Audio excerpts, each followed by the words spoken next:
गुरु TV में आप सभी का स्वागत है।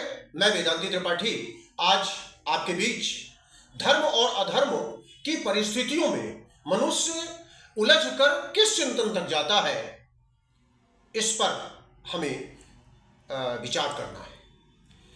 कोई व्यक्ति यदि अधर्म के रास्ते पर या नीति या धर्म के रास्ते पर नहीं है, ऐसा भी मान लें, देखते हैं कि उसकी उन्नति हो रही है, बहुत अधिक धन कमा रहा है, समाज में बहुत अधिक मान सम्मान पा रहा है और लोग उसको बड़ा मान रहे हैं।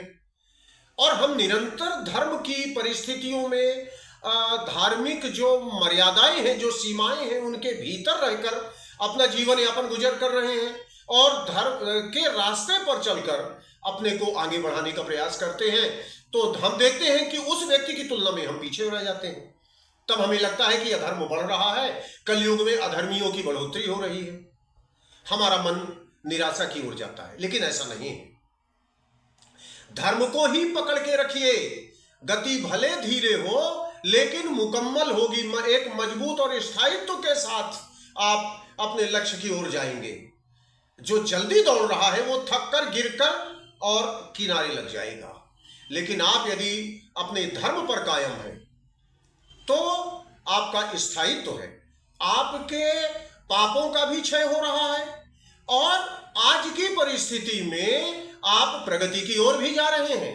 गति भले धीमी हो, क्योंकि देखिए आज जो भी परिस्थितियां हैं, यदि हम प्रकृति के साथ छेड़छाड़ करते हैं, अपने धर्म, अपने दायित्व और कर्तव्य की अनदेखी करते हैं, तो विकराल परिस्थितियां प्रकृति निर्मित कर रही है।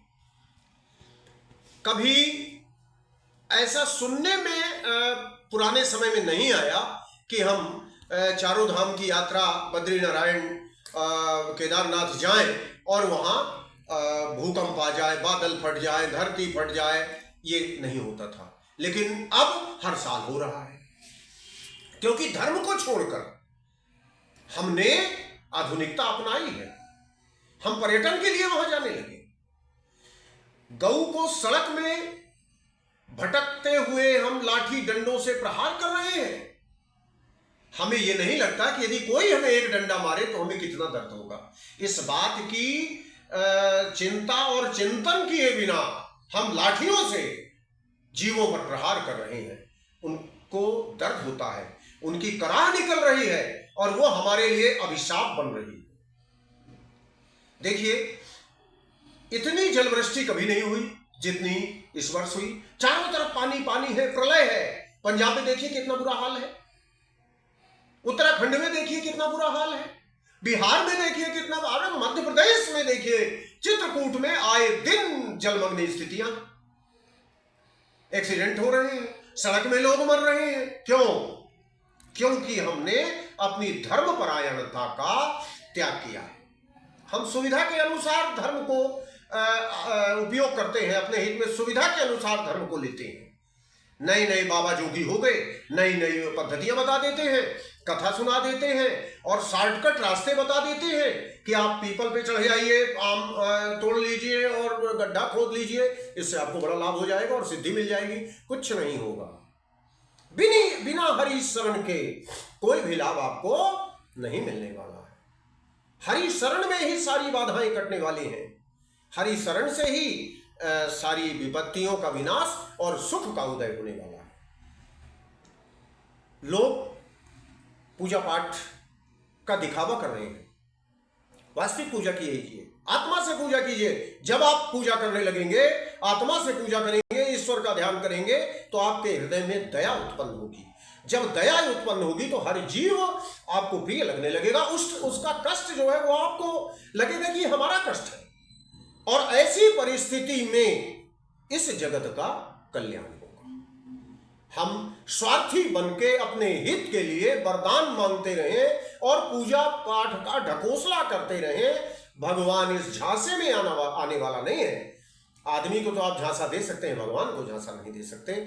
मेरा इस गणेश उत्सव के पर्व पर आप लोगों से यही आग्रह है कि धर्म को अपनाइए। ईश्वर हर जगह है, अपने अंदर ईश्वर को ढूंढिए, भटकिए मत, अपने अंदर ईश्वर को ढूंढिए, अपने सतमार्ग पर चलने का प्रयास कीजिए, अपने आप को ले जाइए सतमार्ग पर, सत्कर्म कीजिए, और जब इसका परिणाम आएगा तो आपके लिए चारों तरफ सुखद है। लेकिन धर्म के बिना कलयुग में अब कुछ नहीं होने वाला है, चारों तरफ हाहाकार मचा हुआ है। आप अपने आप को बचाना चाहते हैं तो ईश्वर के शरण में सत्य निष्ठा के साथ, दया धर्म के साथ अपने जीवन का निर्वाह कीजिए। गृहस्थ आश्रम बहुत बड़ा आश्रम है, और ये जो ढोंगी बाबा चारों तरफ माया जाल प्रपंच फैला रहे हैं, इनको प्रणाम करके इनसे किनारे हो जाइए।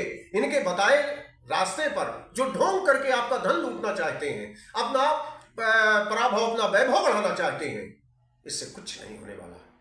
बात सुननी है तो सुनिए।